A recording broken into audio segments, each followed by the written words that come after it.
우리가 극한 시대를 살아가고 있다고 말합니다. 언제 끝날지 알지 못하고 희망적인 이야기는 내년에쯤 가면 우리나라도 백신을 만들 수 있을 것 같다 이렇게 이야기를 합니다.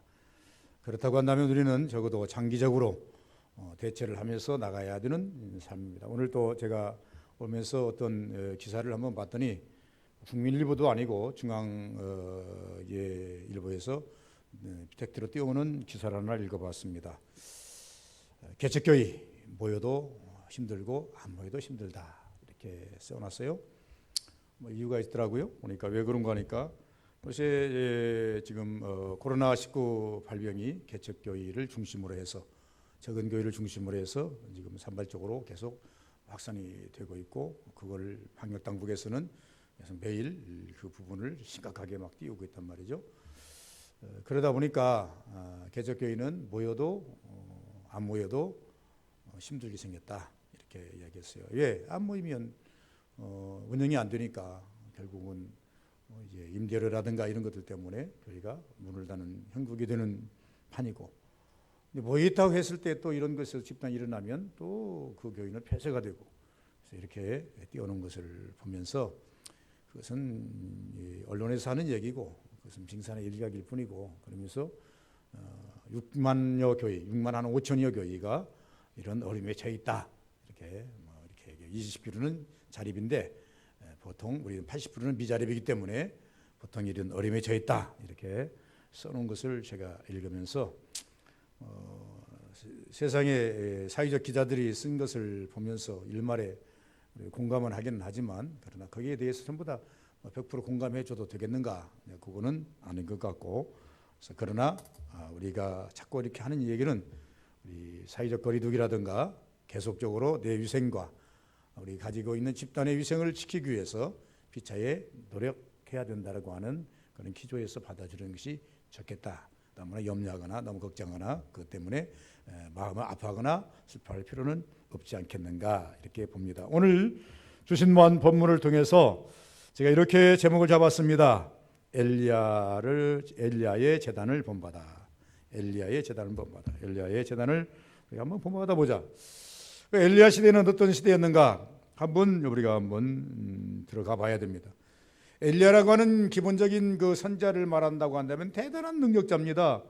그가 한번 기도함으로 말미암아 3년 6개월 동안 비가 오지 않은과 동시에, 그러니까 기도함으로 비가 또 내렸다라고 말할 만큼 이 정도 엄청난 능력자입니다. 그리고 성경에 보니까 이는 이제 죽을 때에 죽음을 맛보지 아니하고 불말과 불수리를 타고 하늘로 올라갔다, 하나님 편에 갔다라고 하느니 이 얼마나 대대한 종이겠는가. 그런데 이 엘리야가 살던 시대의 종교성은 너무 열악했다는 거죠. 이 살던 시대의 이 세상은 너무나도 힘들었다는 거죠. 심지어 이제 흉년이 들어서 까마귀가 물어다 주는 고기와 떡을 먹으면서 하루하루를 연명했던 그 엘리야 선지자, 이 정도 본다고 한다면 그 시대가 얼마나 참 엄청난 재앙이 임했는가를 우리가 알 수가 있게 되겠습니다. 그래서 굶어 죽는 사람이 부지기수였고 이런 상황이었다. 근데 제가 왜 이렇게 엘리야의 재단을 본받자라고 하는 말씀을 팩트로 올렸는가, 제목으로 올렸는가 하니까, 엘리야는 이러한 여러 가지 어려운 여건의 모든 상황을 전부 다 반전을 시켰습니다. 이 반전을 시켰는데, 이 반전시키는 과정을 오늘 이 장모님이 읽으신 39절에서부터 시작해서 40절 말씀에 간략하게 지금 요약이 되어 있습니다. 엘리야는 이 어려운 이 형편을 어떻게 반전시켰고 어떻게 이것을 극복해 나갔는가. 우리에게도 개인적으로, 국가적으로 혹은 교회적으로 여러 가지 가정적으로 어려움이 올 수가 있어요. 어떻게 보면 엘리야 시대에 살던 시대보다 개인적으로, 국가적으로, 가정적으로, 교회적으로 더 어려운 시대가 올 수도 있어요. 이런 어려운 시기가 올 때 우리는 이 어려운 시기를 그냥 고갈되면서 죽어야 옳은가, 아니면 이것을 어떤 방법으로라도 반전시켜서 하나님의 축복권으로 다시 재진입할 것인가, 이것은 단지 엘리야에게 있는 것처럼 우리에게 다 주어진 숙제라고 봐요. 그래서 엘리야의 재단을 본받자. 자, 이스라엘의 회복, 성도의 회복, 답은 재단에 있습니다. 이스라엘의 회복과 오늘날 성도들의 회복은 답은 제단에 있다. 말씀은 무슨 말씀인고 하니까 하나님 앞에 나와서 하나님께 해결을 받아야 된다는 겁니다. 방법 없어요. 기도하면서도 말씀드렸습니다마는 잠언서 16장에 보니까 우리에게 잠언 기자는 이렇게 말합니다. 사람이 마음으로 자기 일을 계획할지라도 그 걸음을 인도하시는 이는 여호와이시니라. 어떤 분이 그런 얘기를 합니다. 올해 유럽인이 어디니 해서 외국을 8번 나가려고 계획을 했는데 전부 다 한 건도 가지도 못하고 지금 발이 묶여 있다고. 계획이 너무나 이렇게 8번이나 나가려고 이게 선교사역지도 가보고 어디도 가보고 달리는데 한 번도 못 나가게 생겼다. 그 말을 들으면서 제가 잠언서 16장 말씀이 생각났습니다. 그래, 사람이 마음으로 자기 일을 계획할지라도 그 걸음을 인도하시는 이는 여호와이시니라. 하나님이 하늘길 열어주셔야 열리죠. 하나님이 바닷길 열려주셔야 열리죠. 적어도 하나님께서 천국문 열어주셔야 우리가 천국문 들어갈 수가 있지요. 하나님께서 축복문 열어주셔야 우리가 축복을 받지요. 다른 방법 없어요. 그래서 제가 이런 생각을 해봤어요. 그래서 성도의 회복과 이스라엘의 회복은 하나님 앞에 나와서 해결받는 것, 이것이 회복의 관건이다. 그럼 왜 이스라엘 백성들이 이렇게 힘든가? 지금 이스라엘 백성들이 성경 속에 보니까 엄청 힘들어요. 3년 동안이나 비가 오지 않았어요. 1년만 비가 오지 않아도 사람들 다 죽어갑니다. 곡식 다 죽어버려요. 사막화돼 버립니다. 3년 동안 비가 오지 않았으니 마르지 않던 그리시내까지도 물이 거기다 말라가고 있으니 이게 사람 살만한 곳이 하나도 없어요. 얼마나 시달리는지 몰라요. 이렇게 됐다 그 말이에요. 왜 이렇게 됐는가? 이렇게 된 이유가 있어요. 그들은 우상 숭배, 그 다음에 하나님께서 3년 무응답이 왔으면서 하나님께서 아무리 기도해도 응답이 없는 무응답. 이 말을 다시 말씀드리면 하나님의 은혜가 그쳤다는 겁니다. 여러분, 성경에 보면 우리는 가끔씩 용어를 만날 때가 있습니다. 뜻있는 용어를 만날 때가 있습니다. 신약에 와서는 우리에게 제일 좋은 용어가 무슨 용어입니까? 임마누엘이라.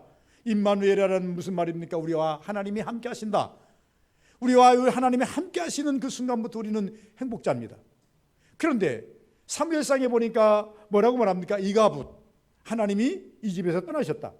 하나님이 이 성전에서 떠나셨다. 하나님이 이 이스라엘 진영에서 떠나셨다. 이가붓입니다. 이런 언어, 임마누엘이라는 말은 우리에게 축복이지만은 이가붓이라는 것은 우리에게서 저주입니다. 그런데 이스라엘 백성들에게 있어서 이 이가붓이나 임마누엘이라는 용어는 직접적인 용어는 사용하지 않았지만은 엘리야가 살던 시대에 이들에게 있어서 제일 힘들었던 것이 뭐냐 그러면 하나님의 은혜가 그쳤다라고 하는 것입니다. 여러분, 자연적인 은혜가 얼마나 큰 줄 아십니까?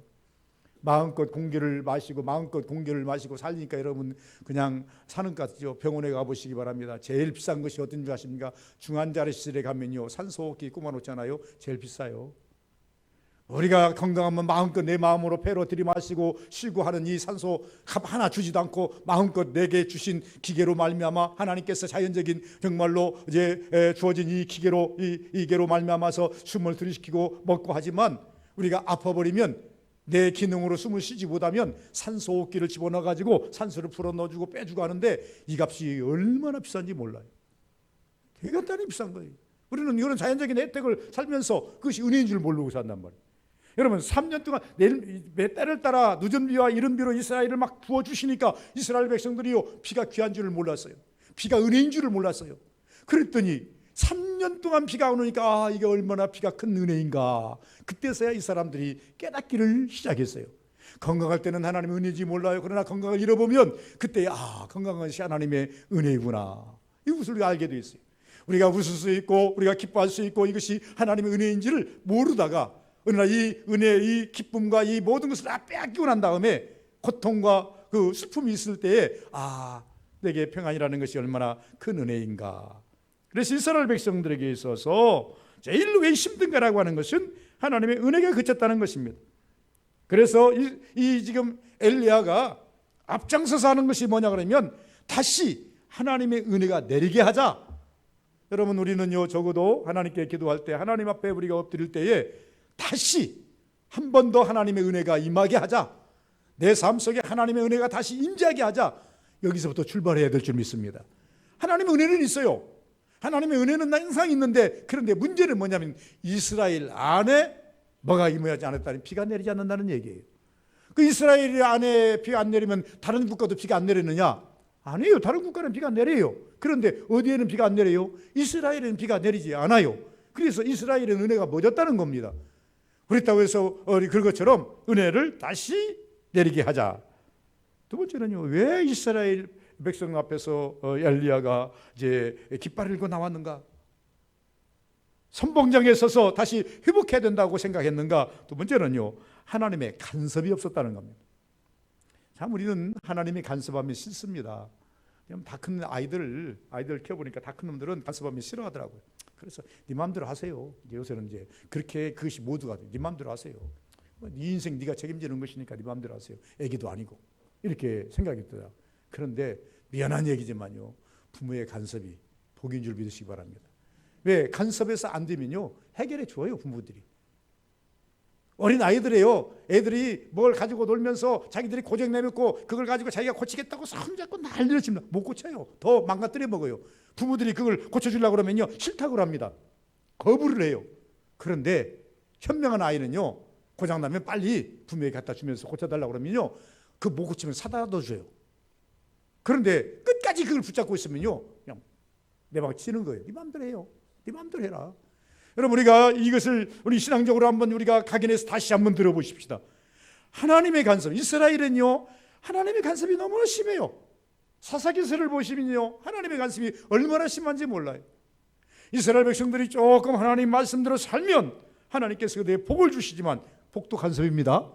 근데 이스라엘 백성들이요 하나님 말씀대로 살지 아니하면 아멜렉이나 아수나 이런 여러 가지 주변의 국가들을 보내가지고 미디안이나 이런 국가들을 보내가지고 이스라엘 백성들을요 죽이기도 하고 빼앗아 가기도 하고 종을 만들기도 해버려요. 근데 하나님 간섭이에요. 간섭이라는 것이 꼭 어떤 것을 위한 게 아니라 하나님 축복도 하나님의 간섭이고, 또 우리가 하나님께서 우리의 징계를 하는 것도 하나님의 간섭이라 그랬어요. 그러므로 우리는 하나님의 간섭이 없었다는 거예요. 왜? 간섭하지 않아요. 그러니까 이게 방법이 없어요. 세 번째는요, 기도에 응답이 없었다는 거예요. 여러분, 엘리야를 비롯해서 많은 사람들이 엘리야가 이렇게 이야기했어요. 하나님, 내 생명 여기서 나를 치유해 주시기 바랍니다. 이스라엘에는요 또 바알 신도들에게 다 넘어가 버렸고 하나님을 찾는 자는 나 하나밖에 없습니다. 너무나 힘들어요. 하나님. 그때 하나님께서 뭐라 그랬어요? 야, 바알에게 무릎 꿇지 아니하는 7천을 내가 숨겨두었느니라. 기도자가 몇 명 있다는 얘기예요. 지금 이스라엘 안에 바알에게 무릎 꿇지 않았다는 얘기는 바알에게 가서 기도하지 않는 백성들이 몇 명 있다고, 7천 명 있다. 이 사람들은 누구 앞에 지금 기도한다는 얘기입니까? 역설적으로 말하면. 그러면 이들은 하나님 앞에 기도한다는 얘기예요. 바알에게 무릎 꿇지 않은, 바알 제단에 가서 엎드리지 않는 백성이 7천이 남았는데 이들은 적어도 지금 숨어서 하나님께 기도하고 있다. 그럼에도 불구하고 뭐가 없어요? 응답이 없다는 거예요. 응답이 없다는 거예요. 그러니 참 이 이스라엘이 곤용공에 빠질 수밖에 없는 거예요. 같이 공공에 빠지는 거예요. 그러면 이러한 어려운 상황에서 하나님이 다시금 간섭하고 하나님의 응답이 다시금 내려오고 하나님이 다시금 이스라엘을 일으키는 방법, 우리는 이를 가르쳐서 통로라고 그럽니다. 하나님과 우리 사이에는 통로가 있어요. 그것은 무슨 통로? 축복의 통로 혹은 응답의 통로라고 말을 합니다. 적어도요 이스라엘 백성이 지금까지는요 지금 통로를 사용하지 않았어요. 그런데 이것을 이제 엘리야가 지금 다시금 무너진 그 관을 다시 연결해 가지고 하나님께로부터 내려오는 축복의 통로, 은혜의 통로, 이것을 만들고자 하는 거예요. 이것을 회복시키자는 거예요. 우리 마찬가지입니다. 서부교도 마찬가지고 국가적으로도 마찬가지입니다. 여러분, 우리는 답은 다른 게 없어요. 하나님을 믿는 사람은요 답은 하나님께 있습니다. 하나님께 있다고 하는 것은 무슨 말인가 하니까 하나님께 기도해야 된다는 얘기입니다. 예수께서 우리에게 누누이 말씀하셨습니다. 너희는 먼저 그 나라와 그 의를 구하라. 먼저 너희들은 어림이 왔다 어림이 죽음이 있더라도 그 나라와 그 의를 구하라. 그리고 염려해도 뒤에도 염려해도 늦지 않는다. 이렇게 말씀을 주셨어요. 그래서 그러면 엘리야는 이 일을 지금 하기 위해서 지금 선방에 섰는데 엘리야는 그럼 어떻게 이 일을 극복해 나가고 어떻게 했는가 라고 하는 것을 오늘 이 본문을 통해서 한번 몇 가지로 추적해 볼 필요가 있겠다라고 하는 것입니다. 왜냐하면 이 성경을 읽으려면 조금 거슬러 올라가야 됩니다. 여러분 1대 왕이 다윗입니다. 2대 왕이 솔로몬입니다. 1대 왕이 너무나도 하나님을 잘 섬기니까 다윗에게 하나님께서 약속했습니다. 야, 네 자녀를 통해서 내가 왕권을 세우겠다. 대대로 왕권을 세우겠다. 이렇게 약속을 했어요. 그래서 솔로몬을 세웠는데 솔로몬이 처음에는 참 하나님을 잘 섬겼습니다. 1000번제를 드리고 지혜의 영을 받고 대단한 능력자고 자문을 쓸 만큼 영이 충만한 사람이에요. 그런데 이 사람이 말년에 가가지고 점점점 이제 40년의 왕정 정치, 솔로몬 왕가를 살았는데 이제 초창기에는 잘 나갔어요. 조금 가면서 이가 1000국녀를 거느리면서 점점 나라가 뭐가 됩니까? 뭐가 돼가요? 이제 이방화돼 가요. 왜 그러냐면 자꾸 그 1000 그 궁녀들이 자기 나라 안에 있는 처녀들만을 데려다가 만들어 놓은 게 아니라 정략적으로 이 이방 나라들의 그 왕가에 있는 여인들도 들어와요. 그러다 보니까 이들이 뭘 가지고 들어옵니까? 여러 가지 우상을 가지고 들어와요. 그러다 보니까 하나님께서 기뻐하지 않으셨어요. 그래서 솔로몬에게 말합니다. 내가 너의 아버지 약속도 있고 너에게 약속하는 게 있기 때문에 내가 너가 죽을 때까지는 가만 나라를 놔두겠다. 그러나 네가 죽고 난 다음에는 내가 나라를 둘로 쪼개버릴 것이다. 이렇게 말씀했어요. 그리고 난 다음에 솔로몬이 죽고 난 다음에 얼마 가지 않아서 북쪽 이스라엘 남쪽 유다로 딱 갈라지게 돼요. 르브암과 여로보암이 나라 하나씩을 찾아가지고 딱 만들어 가지게 됐어요. 그래서 북쪽 이스라엘의 아하방, 오늘 이 본문에서 유다 왕이 아니에요. 이 아하방이라는 사람이 뭐냐면 이세벨이라는 여인을 딱 자기 마누라로 얻어요. 이방 여자 왕 다른 나라의 이방 여자를 자기 마누라로 딱 얻는데 이세벨이 올 때에 이 사람은 어떤 사람이냐면 바알을 섬기는 사람이에요. 바알을 섬기는 사람인데 자기가 시집 오면서 자기만 오는 것이 아니라 바알 신상과 그 신상을 잘 섬길 수 있는 뭐요? 바알 선지자들을 데리고 들어와요. 바알 선지자들 데리고 들어가가지고 이 사람이 이제 아합을 제껴놓고 난 다음에 뭐냐면 자기가 그냥 이스라엘을 갖다가 점령을 해버려요. 그래가지고는 왕가를 완전히 자기의 주도권을 점령해가지고 아합을 앞세워가지고 모든 믿음의 재단들은 다 이제 그냥 문 닫게 만들고 바알의 재단을 갖다 쫙 전국에다 쫙 깔아버려요. 그것이 몇 명입니까? 바알과 이세벨의 선지자가 850명이에요. 전국에 쫙 깔아놓고 난 다음에 바알만 섬겨라. 하나님께 예배드리는 나 죽이겠다. 이렇게 해서 죽이기 시작한 거예요. 그러니 하나님과 뭐가 끊겼어요? 예배가 끊겼어요. 제단이 있으면 제단을 사용하지를 못해요. 그래서 엘리야가 이스라엘 백성들이 이렇게 어려움 온 것은 하나님과 관계성이 무너졌다. 여러분 우리 신앙인들이 어려움이 오는 것은 하나님과 관계성이 무너지기 때문에 그렇습니다. 교회가 어려움이 오는 것도요 하나님과 관계성이 무너지기 때문에 그렇습니다. 제가 앞에서 말씀드렸습니다. 왜 이스라엘이 어려움이 왔는가? 어려움이 온 이유는 다른 게 아니다. 하나님의 은혜가 그쳤다는 겁니다. 일반적인 은혜도 은혜입니다. 또 특별한 은혜도 은혜입니다. 이 은혜가 그쳤다는 거예요. 두 번째는 뭐가 있대요? 하나님 간섭이 없었다는 거예요. 먹고 살든지 말든지 죽든지 말든지 하나님 간섭을 하잖아요. 이러니 이스라엘 백성들은요 그냥 망해져 가는 거예요. 세 번째는 어떤 것이라고 했어요? 아무리 기도해도 7,000명이 살아있어서 열심히 바알에게 무릎 꿇지 않는 자를 기도해도 응답이 없어요. 하나님께서는 돌아볼 마음이 없다라 그 말입니다. 그래서 이 제일로 답답했던 다윗이 제일로 힘들게 이제 시를 썼던 기도문이 하나 있는데 그 기도문이 어떤 기도문인고 하니까 시편 51편의 기도문이에요. 이것은 어떤 기도문인고 하니까 아무리 내가 하나님이 불러도 응답이 없으니까 나중에 하나도 안 되니까 다윗이 이렇게 말합니다. 하나님이여 내게 응답하는 것은 괜찮겠지만 내게서 성령을 거두지 마옵소서. 나를 버리지 말아달라는 거예요.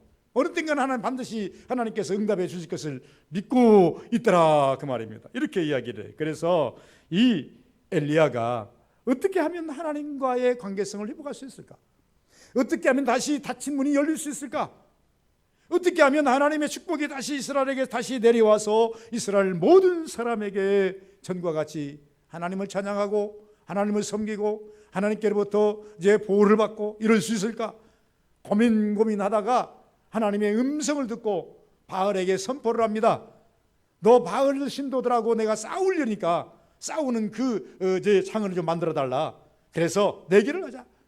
만약에 하늘에서 불이 내려와서 제단을 만들어 놓고 하늘에서 불이 내려와서 땅에서 사람이 불을 펴가지고 태우는 것이 아니라 하늘에서 불이 내려오는 신이 진짜 신이니까 너희 바알 신도들이 이 바알 신이 하늘에서 불이 내려오면 너희 신이 진짜 신이고, 만약에 내가 믿는 하나님이 불을 내리면 내가 믿는 하나님이 진짜 신이니까 진짜 신을 믿는 사람은 살고 가짜 신을 믿는 사람은 현재는 죽이는 걸로 하자. 생명 건 싸움이에요. 우리가요 적어도 영적 신앙은 생명 걸지 않으면 얻어지는 것 없습니다. 성경의 곳곳에 보니까요 내 생명을 걸든지 민족의 생명을 건들지 물론 생명 걸지 아니하고는 승판이 나질 않아요. 그런데 신약에 오니까 예수께서 그 말씀을 멋있게 하셨어요. 네가 살고자 하냐 죽을 것이요 죽고자 하냐 살 것이니라. 정말로 네가 내 목숨을 나를 위해서 던지면 그는 사는 것이다. 너도 살고 사는 것이다. 너 살기 위해서 뺑소리 치면 너는 죽는 거다. 이렇게 성경은 말씀했는데 이것을 이미 엘리야는 이미 영적으로 전부 다 선입을 하고 다 알고 바알 신도에게 도전장을 내밀었어요. 그리고 도전장을 내미는 장면, 바알 신도들이 열심히 기도했지만 응답이 없었다 그랬어요. 그러니까 야 너희들 그만두어라, 이제 내가 할 테라다 하고 해가 중천에 떠서 석양으로 넘어갈 즈음에 엘리야가 이제 제단을 쌓는 장면이 나옵니다. 그래서 엘리야 제단을 본받자라고 하는 제목을 썼는데 그때 30절을 한번 보시기 바랍니다. 30절이 이렇게 말합니다. 엘리야가 모든 백성을 향하여 이르되 내게 가까이 오라. 백성이 다 그에 가까이 가며 그에게 무너진 여호와의 제단을 수축하되, 무너진 여호와 제단이라 했어요. 이들이요 몇 년 동안인가를 절대 예배를 드린 일이 없어가지고 자연적으로 그냥 재에 무너지고 이렇게 저렇게 안 쓰다 보니까 전부 다 퇴폐해지고 퇴색해져 버리고 다시금 거기에다가 제사를 드릴 수 있는 것이 될 수가 없는 거예요. 그래서 보니까 무너진 제단을 수축하되 라고 말하면서 31절 야곱의 아들들의 지파와 수요를 따라 엘리야가 12개를 취하니 이 야곱은 옛적에 여호와의 말씀에 임하여 이르기를 내 이름을 스스로 이스라엘이라 하리라 하신지라. 다시 말씀드리면 엘리야 선지자는 제단을 복원했다 그 말입니다. 무너진 제단, 예배가 없었다는 거지요. 바알에게 내줘버렸던 제단. 여러분 우리가 제일로 이제 중요시할 것이 뭐냐 하면 제단입니다.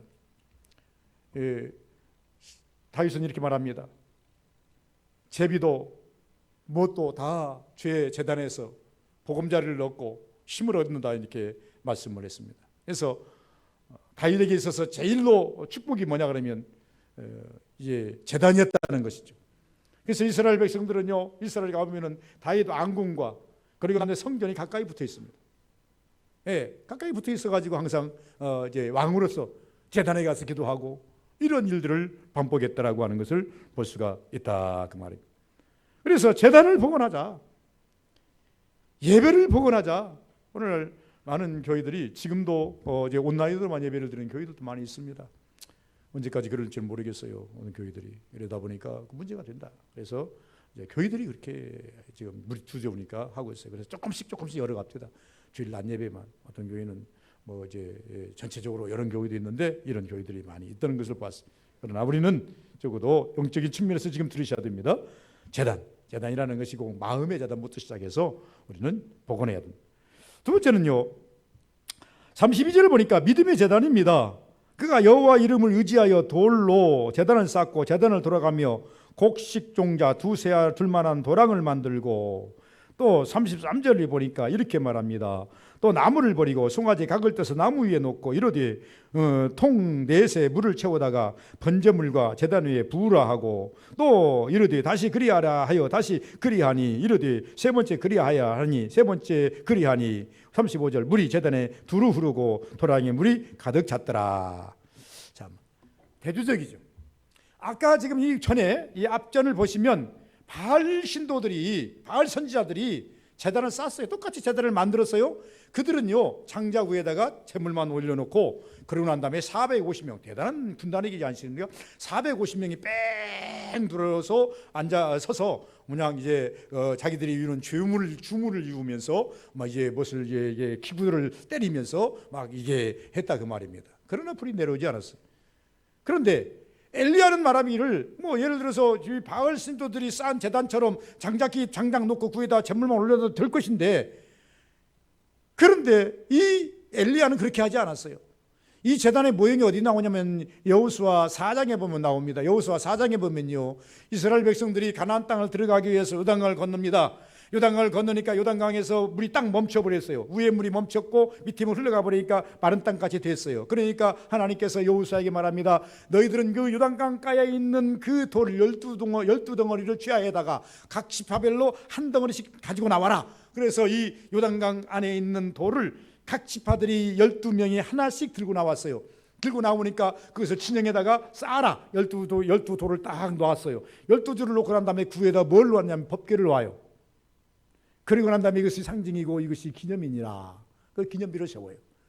그래서 이것을 재현하는 거예요. 지금 이스라엘 백성들이 가나안 땅에 들어갈 때 이것이 언약이다.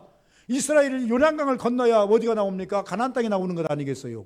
그래서 이스라엘 백성들에게 언약으로 주신 이 언약을 엘리야가 다시금 이제 폐간을 해가지고 12돌, 요단강에서 12돌을 택해다가 밑에다가 거기다 놓고, 거기다 구에다가 뭡니까 법궤를 놓고 하나님께 이제 예배를 드렸던 것처럼, 이들은 법궤는 없지만은 그 위에다가 장작을 놓고, 그리고 난 다음에 또랑을 파서 물을 붓고, 그리고 위에다가 이제 제물을 놓고 하나님께 기도하는 장면.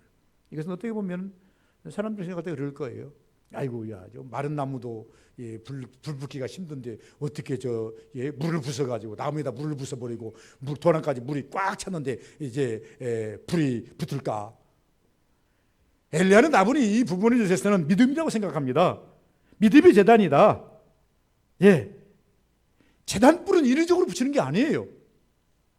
정말로 제단불이 인위적으로 붙이는 게 아니고, 엘리야 제단에 인위적으로 불을 붙여서 태우는 것이 아니고, 엘리야가 제안했던 것은 뭡니까? 하늘에서 불이 내려와야 된다. 하늘에서 불이 내려와가지고 이 제단을 태워야 된다. 이것을 전제로 한 거예요.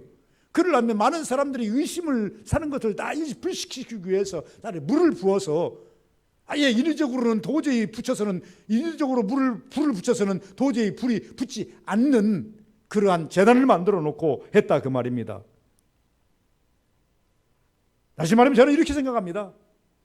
엘리야가 바알 시대에 와서 바알 선지자들과 싸우는 방식이 다른 것처럼, 우리는 세상의 어려움과 세상의 어떤 재난과 세상의 어떤 문제가 있을 때에 세상 사람들이 하는 그 방법을 좀 바꾸어서 믿음의 방법으로 해야 된다. 세상이 하는 방법대로 똑같이 따라 해가지고는 답이 없다. 무언가 믿는 자들은 분명히 무언가 달라야 된다는 겁니다. 세상은 기도 못하지만 우리는 기도할 수 있잖아요. 세상은 하나님께 예배드리지 못하지만 우리는 하나님께 예배드리지 않습니까? 세상은 믿음이 없어서 믿지 못하지만 우리는 믿음이 있지 않습니까? 그래서 하나님께 기도하는 건 아니겠어요? 예배드리는 거 아니겠어요? 하나님께 맡기는 거 아니겠어요? 이것이 세상과 다른 것이죠. 무엇이 다른 것입니까? 세상과 다른 것이 무엇이냐고 묻는다면, 당신들은 예배 없지만 우리는 예배가 있다. 당신들은 기도가 없지만 우리는 기도가 있다. 당신들은 믿음이 없지만 우리는 믿음이 있다. 왜? 믿음이 있기 때문에 하는 것이 아니겠는가라고 하는 겁니다. 그래서 세상 사람은 믿음으로 생각했다가 믿음 방관하는 거예요. 그래서 엘리야는 담대한 믿음으로 시작해서 증거를 남겨놓는 것이다. 36절을 보니까요, 말씀을 붙잡는 제단이, 말씀대로 말씀을 붙잡고 말씀을 앞세우는 제단이. 자, 이해 보십시다. 36절 보시면 저녁 소재 드릴 때에, 때가 됐어요. 소재 드릴 때. 아무 때나 아닙니다. 하나님께 예배 드리는 거, 이스라엘 백성들은요, 이제 아침과 저녁 소재 두 번씩을 드려야 돼요. 그런데 저녁 소재 드릴 때에 선지자 엘리야가 나아가서 말하되, 아브라함과 이삭과 이스라엘의 하나님 여호와여, 주께서 이스라엘 중에서 하나님이신 것과 내가 주의 종인 것과 내가 주의 말씀대로 이 모든 것을 행하는 것을 오늘 알게 하옵소서. 36절 기도는 짤막합니다만은 그러나 모든 것이 다 들어가 있어요. 우리는 적어도 기도할 때요, 어제 기승전결이 분명해야 됩니다. 분명히 우리는 이렇게 기도를 해야 됩니다. 자, 이 말씀을 한번 따라가면서 우리가 한번 생각해 보십시다. 아브라함과 이삭과 야곱을 앞세웠습니다. 이 말씀을 어디서 우리가 찾을 수 있나요? 여러 군데 찾을 수 있지만 제일로 우리가 빨리 찾을 수 있는 성경이 출애굽기입니다. 출애굽기 때에 모세가 80세가 돼가지고 양을 치다가 호렙산이죠. 이렇게 가다 보니까 떨기나무가 있는데, 평소에 자기가 봤던 떨기나무인데 불꽃이 싹 이렇게 올라가는데 깔기하면 타지를 않습니다. 그러니까 한 발 한 발, 야, 이상하다 하고 한 발 한 발 가봤습니다. 그러니까 보세요 가까이 오지 말라, 너 성구성 걸어가는 곳이니. 그러고 난 다음 말합니다. 야, 너는 이스라엘에 가서 구원하라, 나는 야훼 하나님이다. 당신이 누군데 그러십니까? 그러니까 나는 이스라엘의 하나님, 아브라함의 하나님, 이삭의 하나님, 야곱의 하나님이다. 나는 죽은 자의 하나님이 아니라 산 자의 하나님이다. 엘리야가 지금 아브라함의 하나님, 그 다음에 이삭의 하나님, 야곱의 하나님 부르짖습니다. 무슨 자의 하나님을 찾고 있습니까? 산 자의 하나님. 살아계신 주 나의 참된 소망. 살아계신 하나님. 우리가 여러분들 교회 와서 하나님께 기도할 때는 항상 살아계신 하나님을 찾는 줄 믿습니다. 살아계신 하나님을 찾는 거예요. 여호와 이름을 부를 때도 살아계신 하나님, 주여를 부를 때도 살아계신 주님, 주여라고 하면서 기도할 때도 살아계신 하나님을 항상 마음에 그리는 것처럼 아브라함, 이 엘리야가 살아계신 하나님, 상징적인 이름을 부릅니다. 두 번째는 어떤 이름을 다시 들먹입니까? 이스라엘의 하나님 여호와여, 주께서 이스라엘 중에서 하나님 되신 것과 이스라엘의 하나님 한 번도 나를 떠난 적이 없는 것처럼, 이스라엘 한 번도 하나님 떠난 적이 없어요. 이스라엘 떠난 적이 없어요, 하나님은. 그래서 이 엘리야가 지금 다시금 이 하나님의 이름을 부르면서 이렇게 말합니다. 지금도 역사하시는 하나님. 여러분, 하나님은 죽은 자의 하나님이 아니시고 살아계신 하나님이십니다. 혹시 여러분들이 기도할 때 응답이 없다 할지라도 하나님은 여러분 지금도 살아 역사하신 것을 믿으셔야 됩니다. 단지 그 문제에 대해서 하나님께서 유명하고 계실지는 모르지만은 그러나 역사하는 것을 믿는다. 그래서 이 엘리야의 믿음이라는 게, 엘리야의 영적 영안이라는 게 대단한 영안이라는 것을 우리가 느낄 수 있는 것이 뭐냐면 여기까지 볼 수 있다는 겁니다. 그러면서 또 무엇을 또 드러냅니까? 내가 주의 종인 것과, 여러분 종이면 반드시 하나님이 역사해 주십니다. 종이면 반드시 우리는 기도해야 됩니다. 아니 누가 기도해요? 이 엘리야가 지금 말합니다. 하나님, 내가 하나님의 종인 것과 내가 하나님 말씀대로 지금 살고 있지 않습니까? 종은 하나님 말씀대로 살아야 돼요. 이미 여기까지 온 것은요, 우리가 순간이 없기 때문에 더 드러낼 수는 없습니다만은 엘리야는 아합에게 말했습니다. 당신의 마누라 이세벨을 통해서 이 저녁에 바알 섬전을 딱 깔아가지고 하나님의 제단을 다 헐어버렸기 때문에, 헐어버렸어요. 예배를 못드리게 다 헐어버렸기 때문에 하나님께서 당신의 나라에 3년 동안 비가 오지 않겠다고 말씀하십니다. 죽음을 불사하고 아합에게 가서 선포한 사람이 누굽니까? 죽음을 불사하고 가서 선포한 사람이 누구예요? 엘리야예요. 여러분 에레미야서에 보면 말합니다. 에레미야야, 그러니까 에레미야가 예 주여 종이 여기 있나이다. 그러니까 에레미야에게 말씀이 많이 말합니다. 너는 내 종이지 않느냐? 내가 너를 누구에게 보내든지 어떤 말을 하든지 그대로 가야 할 것이니라. 에레미야에게 뭘 요구하십니까? 죽음을 예표하셨어요. 그리고 에레미야에게 무엇을 지금 명령하십니까? 어려운 사명을 맡길 것을 전제로 하셨어요. 그러니까 에레미야가 예 가겠나이다. 하나님의 부른 종이잖아요. 종은 그래요. 하나님께서 에레미야를 부르사 하시는 말씀이, 에레미야야, 내가 너를 불러서 내 종 삼았는데 너는 내가 누구한테 보내든 가야 되고 내가 무슨 말을 하더라도 그대로 전해야 할 것이니라. 그러니까 에레미야가 예 그렇게 하겠나이다. 주의 종들은 다 그렇게 해요. 그렇게 해야 돼요. 그래서 이 엘리야가 하는 말이 그렇습니다. 하나님, 내가 주님의 종이지 않습니까? 당신이 하나님 종이기 때문에 이 아합에게 가서 3년 동안 비가 오지 않겠다고 나는 말을 하고 그 후부터 내가 쫓김을 당해가지고 숨어 다니느라고 3년 동안 내가 숨어 살았나이다.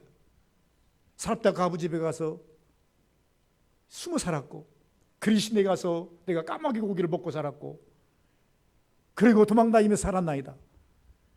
내가 하나님의 종이지 않습니까? 그런 이제 하나님의 종인 것과 또 더 나가서 마지막에 뭘로 가십니까? 나중에 모든 일을 행하시는 것을 오늘 알게 하옵소서. 그러니까 이 엘리야의 기도는 대단한 위대한 기도입니다.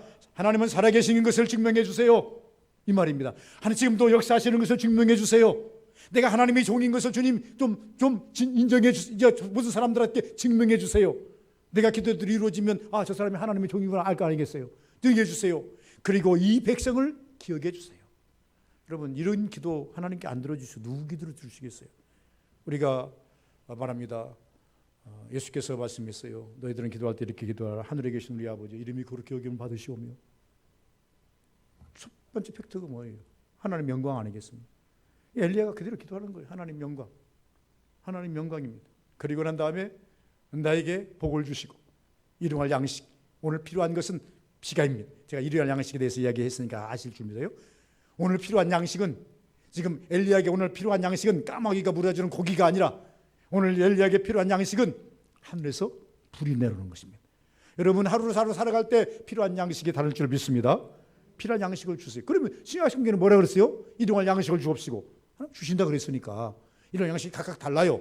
어저께 먹은 양식이 오늘날 어저께는 이것이 필요했지만 오늘은 이렇게 필요해요.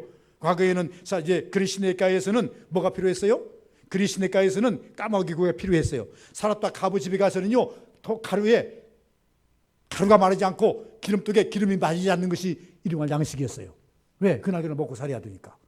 그런데 오늘의 일용할 양식은 무엇입니까? 하늘에서 불이 내려오는 거예요. 여러분도 이러한 측면에서 하나님께 기도하시면 역사할 줄 믿습니다. 그리고 난 다음에 37절 기도로 부르짖습니다. 여호와여 내게 응답하소서 이 백성의 주 여호와는 하나님이신 것과 주는 믿음을 돌이키심을 알게 하옵소서. 여러분 기도는 오늘 새벽에도 제가 설교를 했습니다마는 언제까지요? 항상 낙심하지 말라니 항상 기도하라는 거예요. 그리고 난 다음 믿음을 어떻게 하라고요? 강청을 하는 겁니다. 응답이 올 때까지 하라는 겁니다. 이 열매가 지금 응답을 위해서 기도를 부르짖습니다. 기도로 부르짖는 응답이 회복입니다. 다시 필요 없어요. 우리에게 있어서요 응답이 회복입니다. 다른 거의 회복이 아니에요. 교회의 회복, 응답의 회복입니다. 여러분의 모든 여러분의 삶 속에서 어려운 문제들 응답이 회복입니다. 응답하시면 부자도 될 수 있는 거고 건강도 찾아오는 여러분 모든 문제가 다 풀리는 것 아니겠어요? 그래서 응답이 회복이라는 거죠. 응답이 회복이다. 39절 보니까 이제 응답을 하나님께서 불이 내려옵니다. 불이 내려오니까 39절 이렇게 말합니다. 모든 사람들이 모든 백성이 보고 엎드리 말하되 불이 내려왔어요. 불이 내려서 재물과 나무를 다 태워버렸다 그랬어요. 38절. 그랬더니 이것을 보고 있던 모든 이스라엘 백성들이 보고 엎드려 말하되 그냥 이 아무리 엎드리지 않으면 큰일 나죠. 엎드려 말하되 여호와 그는 하나님이시로다. 여호와 그는 하나님이시로다 하니 무슨 말입니까? 찬양과 응답이 곧 있는 재단. 여러분 지금까지 이들은요 한 번도 입은 있으나 바알의 재단에 눌려서 바알 신도들의 선자들에게 눌려서 하나님을 찬양 한 번도 못했어요. 하나님 한 번 이름도 부르지 못했어요. 하나님께 영광 한 번 돌리지도 못했어요. 이런 사람들이 이제는 하늘에서 불이 내려오니까 그때서 입을 열고 하나님께 영광을 돌리고 하나님께 찬양을 하고 그는 여호와시다. 맞아. 이게 하나님이시야. 이게 이스라엘의 하나님이시고 이스라엘을 지금까지 이끌으신 하나님인데 우리가 왜 이것을 몰랐지? 여러분 영이 열려야 됩니다. 믿음이 열려야 됩니다. 내가 잊어버렸던 하나님 찾아야 됩니다. 내가 알지 못했던 그 하나님을 다시 한번 상기시켜서 그래 내 배후에는 하나님이 계셨지. 내 삶 속에는 하나님이 계셨지. 내 과거에 기도할 때 하나님 응답해 주셨지. 역사해 주셨지. 지금도 기도하면 역사하는구나. 하나님은 우리를 떠나지 않았구나. 이것을 각인시키는 장면이 아니겠습니까? 마지막 보니까 40절 엘리야가 그들에게 이르되 바알의 선지자를 잡아 그들 중에 하나도 도망하지 못하게 하라 하며 곧 잡으니라. 엘리야가 그를 기돈 시내로 내려가서 거기서 다 죽이니라. 약속이기 때문에 죽여도 상관이 없는. 이것으로 말미암아 이제 엘리야가 다시 또 곧 이세벨로 말미암아 고통을 당하기는 합니다만은 그럴지라도 하나님께 승리의 재단입니다. 우리는 승리는 사단을 멸하기까지 싸우는 겁니다. 싸우는 건 아니겠어요? 이제는 뭐가 이제 선막이 열렸습니까? 비가 오잖아요. 나한테 비가 오지만은 이제 선막이 뭐가 열렸어요? 이스라엘 백성들이 이제 머리가 전부 다 어디로 돌아갔어요? 바알에게 전부 다 꽂혀있던 머리들이 생각들이 어디로 왔어요? 주의 재단으로 전부 다 머리가 돌아오기 시작했어요. 이것이 중요한 거예요. 우리가 지금까지 세상만 바라봤던 내 머리가 하나님의 기이한 역사로 말미암아서 제단을 바라보고 하나님을 바라보고 기도해야 되겠다, 하나님이 역사하시는구나, 이런 믿음이 생기기 시작할 때에 뭐가 일어납니까? 하나님은 우리와 함께 하셔서 여러분의 여러 가지 어려움과 이런 것들을 극복하시고도 남는 은혜가 있다는 것을 믿으시기를 주의 이름으로 축원을 드립니다. 걸어가신 아버지 감사합니다. 복된 역사가 있기를 원합니다. 하나님, 오늘도 엘리야의 제단을, 엘리야를 본받는 하나님 우리가 되게 도와 주옵소서. 하나님, 엘리야 제단을 본받게 하옵소서. 답은 다른 게 없습니다. 하나님께 예배하는 겁니다. 하나님께 기도하는 겁니다. 하나님을 믿고 부르짖는 겁니다. 하나님 아버지 약속을 믿는 겁니다. 내가 하나님이 종된 것을 앞세우는 겁니다. 하나님 아버지여 주여 우리 어려움을 호소하는 겁니다. 하나님 아버지여 주여 하늘에서 응답하시되 불로 역사하시든 물로 역사하시든 하나님 아버지께서 선선한 희한한 방법으로 하나님이여 주님 원하는 방법으로 역사하셔서 우리 하나님 아버지의 삶을 배승시켜 주시옵소서. 서복이 지켜주셔서 하나님 아버지여 홀이라도 하나님이여 하나님의 코로나19로 동선 갖지 않게 도와주시고 같이 자리에 앉는 일이 없도록 도와주시옵시고 하나님 아버지의 동선 따라가는 일이 없도록 도와주시고 하나님 아버지여 지켜주시고 안전을 지켜주시옵소서. 무엇보다도 기도하는 것은 하나님 아버지여 면역력을 강하게 도와주셔서 하나님 아버지여 주여 기저질환이 있는 분들이나 없는 분들이나 모두에게 면역을 주셔서 하나님 이 면역력으로부터 하나님이여 주여 정말로 하나님 나를 지키게 도와주시고 지킴받는 역사 있게 하여 주옵소서. 예수님 이름으로 기도하옵나이다. 아멘.